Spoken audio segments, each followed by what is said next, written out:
오늘은 다치바나 다카시의 나는 이런 책을 읽어왔다를 읽기로 했습니다. 독서에 대한 이야기를 읽는 것은 언제나 즐거워요. 독서를 사랑하는 사람들의 이야기를 듣다 보면 공감도 되고 더 읽어야겠다는 동기부여도 됩니다. 오늘도 정말로 공감되는 부분이 있었어요. 35페이지. 지적 욕구의 수준이 낮은 사람은 자신의 오토마톤 현상에 만족하여 곧 학습에 대한 의욕을 상실합니다. 새로운 것은 이제 더 이상 배울 필요가 없으며 자신이 지금까지 배운 것만으로도 충분히 인생을 살아갈 수 있다고 생각합니다. 그 다음에는 오직 여러 가지 육체적 쾌락을 즐기거나 맛있는 음식에 탐닉하거나 술을 마시거나 TV를 보면서 실없이 웃으며 살아가면 된다는 식으로 생각하는 경향이 있습니다. 이는 사람에 따라 크게 차이는 나지만 30대 정도가 되면 이렇게 생각하는 사람이 생각보다 훨씬 많아집니다.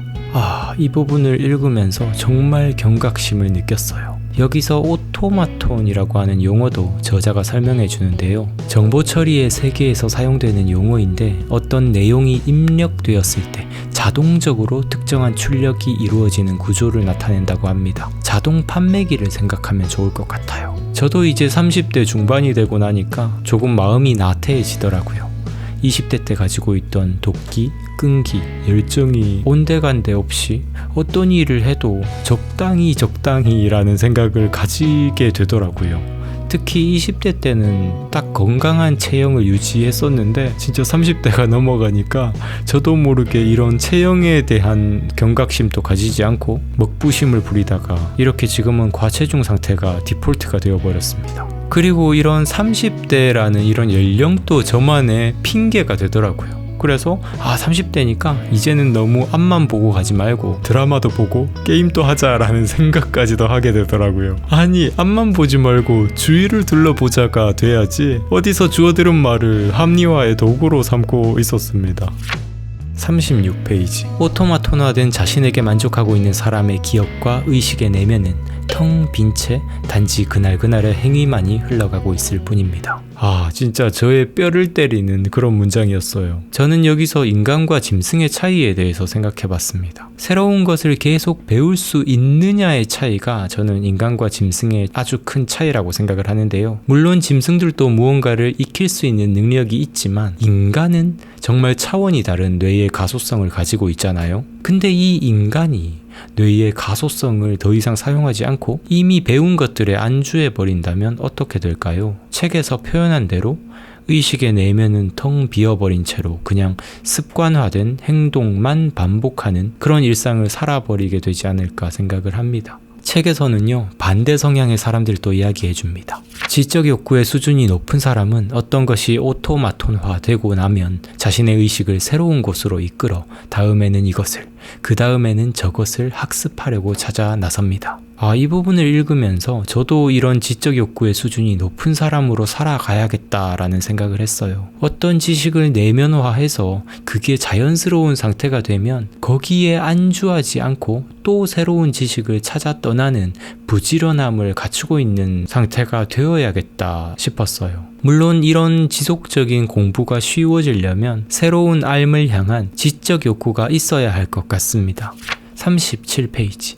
오토마톤화된 자신에게 만족하지 않고 지적 욕구를 항상 새로운 것을 향해 돌리는 인간이야말로 지속적으로 내면적인 성장을 이룰 수 있습니다.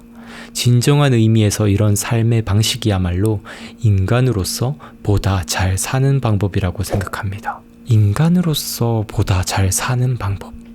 끊임없이 배우며 성장하는 것, 이게 가능하려면 지적 욕구가 높아야 할 것 같은데 우리의 이런 지적 욕구를 어떻게 하면 키울 수 있을까요? 저는요, 독서 활동에 그 비결이 있다고 생각해요. 약간 말이 안 되는 것 같죠? 지적 욕구가 높아져야 독서를 많이 할 텐데 그 지적 욕구를 높이기 위해서는 독서를 해야 한다? 이게 무슨 말이야 방구야 싶은데요. 사실 독서를 정말 좋아하는 사람들은 그게 주동적인 선택이 되었든 인생의 우연이 되었든 독서를 자기도 모르게 시작한 순간들이 있을 거거든요. 근데 그 독서를 일단 해보니까 자신이 모르던 세계를 알게 됩니다. 그리고 그 모르던 세계 속에서 지적 자극을 받으니까 너무너무 기쁜 거예요. 그 지적인 즐거움을 한번 느껴보면 그 자극이 좋아서 또 책을 통해서 그런 자극을 느끼려고 직접 찾아다닙니다. 여기서부터 선순환 고리가 형성되게 되죠. 지적 자극이 좋아서 독서를 하고, 독서를 하니까 더 큰 지적 욕구가 생겨나고, 그러니까 또 더 독서를 하게 되고, 아직 독서에 재미를 못 붙이신 분들은 아니 독서처럼 지루한 걸 어떻게 평생 할 수 있어 라는 생각을 하게 되실 텐데요. 제가 장담하건대 일단 재미를 느끼는 어느 순간만 넘기게 되면요, 헤어나올 수 없는 독서의 재미를 느끼게 되실 거예요. 사실 게임과 비슷합니다. 게임도 처음에 익힐 때는 사실 큰 재미를 못 느껴요. 근데 어느 순간 여러 가지 스킬들을 익히고 게임 속에서 어떤 통제력을 느끼는 순간 그때부터 정말 재밌어지거든요. 사실 독서도 똑같은 거죠. 처음에는 힘들지만 독서도 어느 정도의 임계치를 딱 넘기게 되면 정말 게임처럼 덕질의 포문이 열리게 됩니다.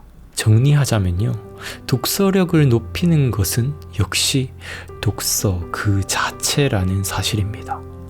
오늘 또 이야기를 해보다 보니까 저의 독서를 향한 사랑을 아주 그냥 뿜뿜한 이야기였던 것 같은데요. 여러분들의 지적 욕구의 수준은 어느 정도이신가요? 혹시 지적 욕구가 낮아서 고민이신 분들은 지금의 그런 상태 자체만으로 좌절하실 필요는 없다고 생각합니다. 지금 당장 뭔가 궁금한 것들을 독서를 통해서 조금씩 알아가다 보면요, 그러면 자연스럽게 지적 욕구가 조금씩 향상될 거라고 생각해요. 그리고 그런 지적 욕구가 향상되게 되면 더 이상 일상에 만족하지 않고 계속해서 새로운 삶을 추구하게 되는 그런 상태가 되지 않을까 생각합니다. 사람들이 살아가는 보통 인생의 패턴들을 보면은 10대, 20대 때는 새로운 경험들도 많이 하고 계속해서 새로운 것들을 배워가는 단계인 것 같은데요. 30대 이후로부터는 약간 인생의 매너리즘에 좀 빠지게 되고 그냥 내가 해왔던 생각들을 그냥 반복하고 해왔던 행동들을 반복하게 되는 것 같은데요. 우리가 30대 이후로도 계속해서 성장하고 어제와는 다른 오늘을 계속 살아가기 위해서는 새로운 책을 통해서 지속적인 지적 자극을 받는 게 되게 중요할 것 같습니다. 네, 오늘의 이야기도 여러분들 함께 해주셔서 감사드립니다. 저는 내일 이 시간에 또 찾아뵙도록 하겠습니다. 감사합니다. 우기부기였습니다. 뿅.